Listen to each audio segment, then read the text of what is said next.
ابتدائے ہر سخن ہے انتہائے ہر سخن، حاکمیت ہے ازل سے تا ابد تیری محیط، غیر ممکن ہے خدائی میں کرے شرکت کوئی، تو ہے خالق اور باقی سب تیری مخلوق، زندگی تیری عطا ہے اے خدائے آسماں، روشنی تیری ہی عظمت کی ہے ایک روشن دلیل۔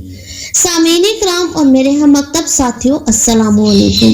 جیسا کہ آپ سب جانتے ہیں کہ آج مجھے جس موضوع پر لب کشائی کا موقع ملا ہے وہ موضوع ہے نماز تراویح کی حکمت و فضیلت۔ ساتھیوں، جل مجدہ نے اس امت محمدیہ پر اپنے بے پناہ احسانات میں سے ایک احسان رمضان المبارک کی صورت میں بھی فرمایا، اور پھر اس ایک احسان میں اللہ جل جلالہ کے ان گنت احسانات اور انعامات چھپے ہوئے ہیں جن کا شمار ہم جیسے ضعفاء کے بس سے باہر ہے۔ قرآن کریم ہی کی گواہی ہے، اللہ کی نعمتوں کو اگر گننا چاہو تو تم نہیں گن سکتے۔ عجیب با برکت اور با عظمت مہینہ ہے، گویا عالم روحانیت کا موسم بہار ہے۔ اس ماہ مبارک میں ایک نفل کا ثواب فرض کے برابر اور ایک فرض کا ثواب 70 فرضوں کے برابر قرار دیا گیا ہے۔ کتنے خوش بخت و خوش نصیب ہیں وہ لوگ جو رمضان المبارک میں اپنی زندگی کے لمحات کو قیمتی بنا لیتے ہیں اور کثرت عبادت و تلاوت میں مشغول ہو جاتے ہیں، مگر کچھ ایسے بھی ہیں جو لوگوں کو بجائے کثرت کے قلت کی طرف کھینچنے لگتے ہیں اور بذات میں خود وہ اس بات کو کار خیر بھی سمجھتے ہیں۔ وائے ناکامی متاع کارواں جاتا رہا، کارواں کے دل سے احساس زیاں جاتا رہا۔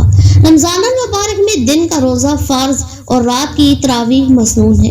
حدیث میں نبی کریم صلی اللہ علیہ وسلم کا پاک ارشاد منقول ہے، اللہ تعالیٰ نے اس کے دن کے روزے کو فرض کیا اور رات کے قیام یعنی تراویح کو ثواب کی چیز بنایا۔ ایک اور روایت میں ہے، مہینے کے اس قیام یعنی تراویح کو تمہارے لیے سنت بنایا۔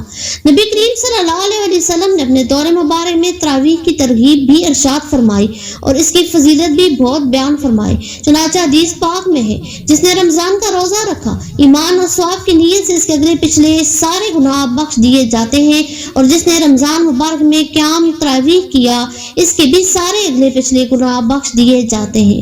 ایک اور حدیث میں ہے، بے شک اللہ تعالیٰ نے تم پر رمضان کا روزہ فرض کیا ہے اور اس نے تمہارے لیے اس قیام کو سنت قرار دیا ہے، پس جس نے ایمان کے جذبے اور ثواب کی نیت سے اس کا روزہ اور قیام کیا وہ اپنے گناہوں سے ایسے نکل جائے گا جیسا کہ جس دن اپنی ماں کے پیٹ سے پیدا ہوا تھا۔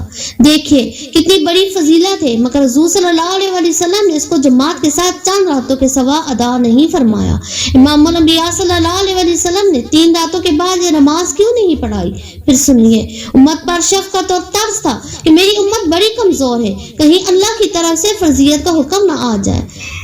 اسی وجہ سے 3 راتیں جماعت کروا کر جماعت کا ثبوت بھی امت کو عطا فرما دیا اور اس نماز کے امت پر فرض ہونے سے بھی امت کو بچا دیا۔